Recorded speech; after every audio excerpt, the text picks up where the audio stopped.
welcome to On This Day in Tudor History with me, Claire Ridgway.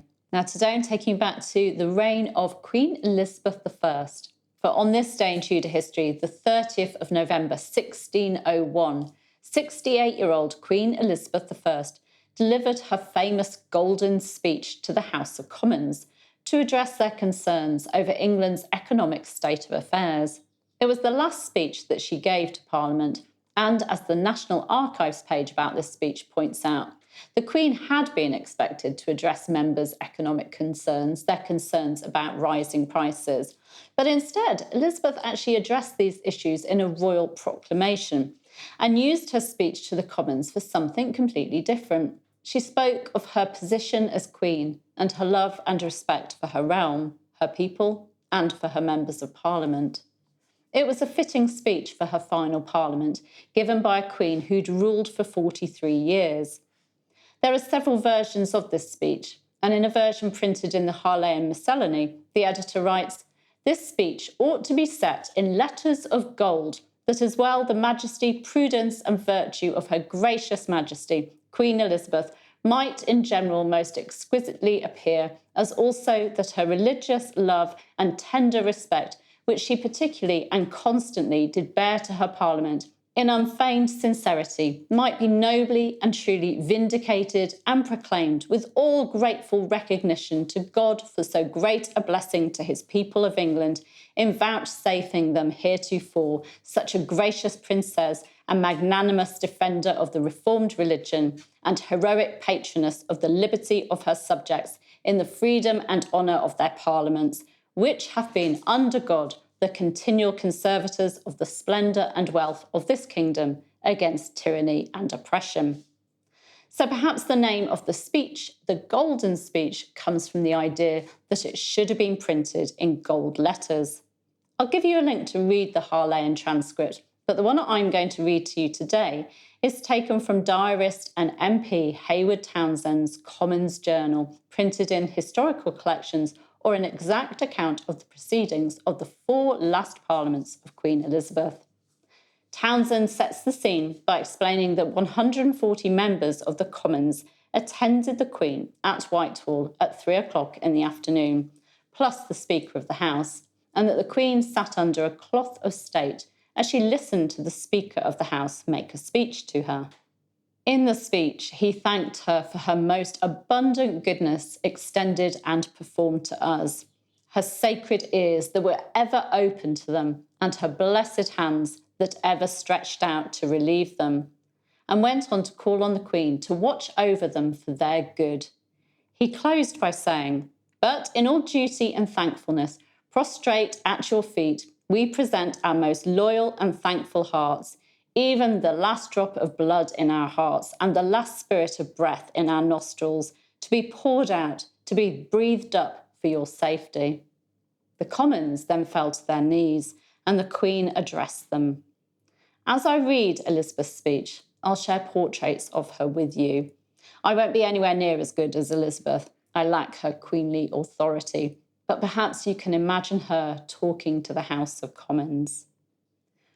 "We have heard your declaration and perceive your care of our state by falling into the consideration of a grateful acknowledgement of such benefits as you have received, and that your coming is to present thanks unto us, which I accept with no less joy than your loves can have desire to offer such a present. I do assure you, there is no prince that loveth his subjects better, or whose love can countervail our love. There is no jewel, be it of never so rich a price, which I set before this jewel, I mean your love. For I do more esteem of it than of any treasure or riches. For that we know how to prize, but love and thanks I count unvaluable. And though God hath raised me high, yet this I count the glory of my crown, that I have reigned with your loves. This makes me that I do not so much rejoice that God hath made me to be a queen, as to be a queen over so thankful a people. Therefore, I have cause to wish nothing more than to content the subjects, and that is a duty which I owe. Neither do I desire to live longer days than that I may see your prosperity, and that's my only desire. And as I am that person that still yet under God hath delivered you, so I trust by the almighty power of God that I still shall be his instrument to preserve you from envy, peril, dishonour, shame, tyranny, and oppression, partly by means of your intended helps, very acceptably, because it manifests the largeness of your loves and loyalty to your sovereign. Of myself, I must say this: I was never any greedy, scraping grasper, nor a straight, fast-holding prince, nor yet a waster. My heart was never set on worldly goods, but only for my subjects' good. What you do bestow on me, I will not hoard it up, but receive it to bestow on you again. Yea, my own proprieties I count yours, and to be expended for your good, and your eyes shall see the bestowing of all for your good. Therefore, render unto them from me, I beseech you, Mr. Speaker, such thanks as you imagine my heart yieldeth, but my tongue cannot express. The Queen then stopped to bid her listeners to get up off their knees, saying, Mr. Speaker, I would wish you and the rest to stand up, for I shall yet trouble you with longer speech.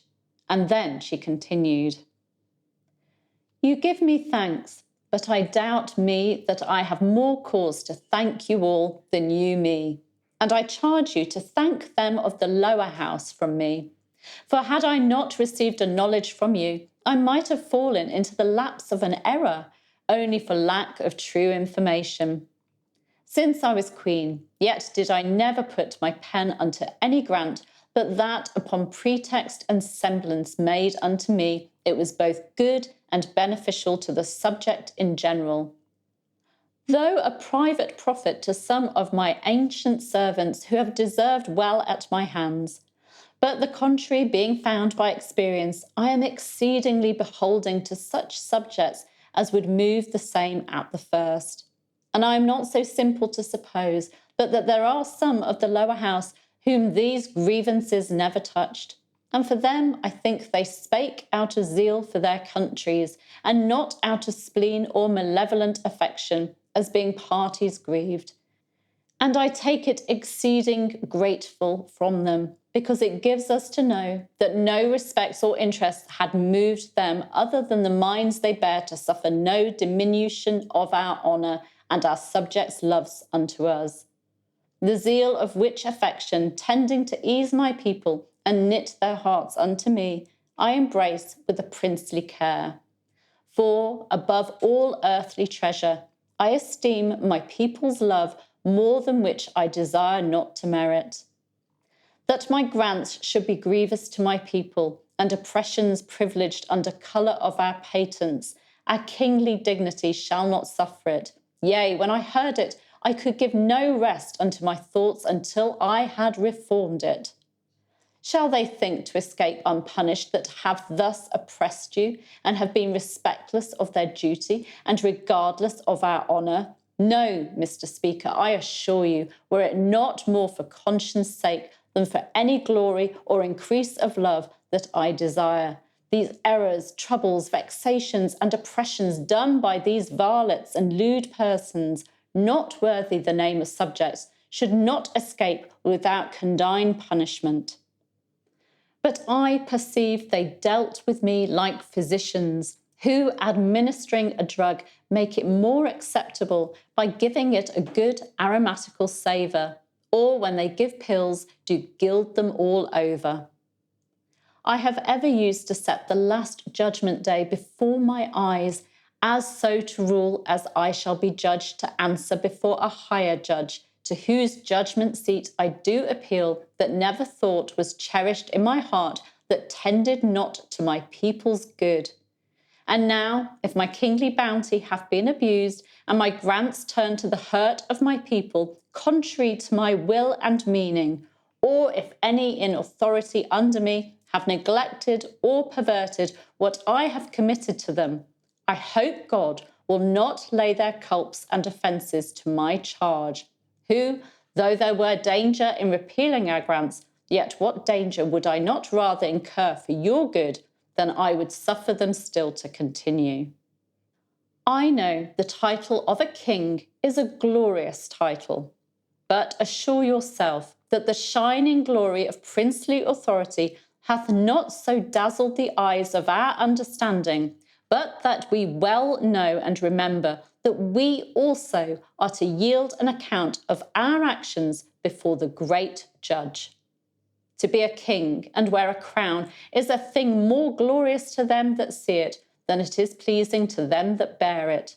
For myself, I was never so much enticed with the glorious name of a king or royal authority of a queen, as delighted that God had made me his instrument to maintain his truth and glory, and to defend this kingdom, as I said, from peril, dishonour, tyranny, and oppression. There will never queen sit in my seat with more zeal to my country, care for my subjects, and that sooner with willingness will venture her life for your good and safety than myself. For it is not my desire to live nor reign longer than my life and reign shall be for your good. And though you may have had and may have many princes more mighty and wives sitting in this state, yet you never had or shall have any that will be more careful and loving. Shall I ascribe anything to myself and my sexly weakness? I were not worthy to live then, and of all most unworthy of the great mercies I have had from God, who hath ever yet given me a heart which never yet feared foreign or home enemy. I speak it to give God the praise as a testimony before you, and not to attribute anything to myself. For I, O Lord, what am I, whom practices and perils past should not fear? Or what can I do that I should speak for any glory? God forbid.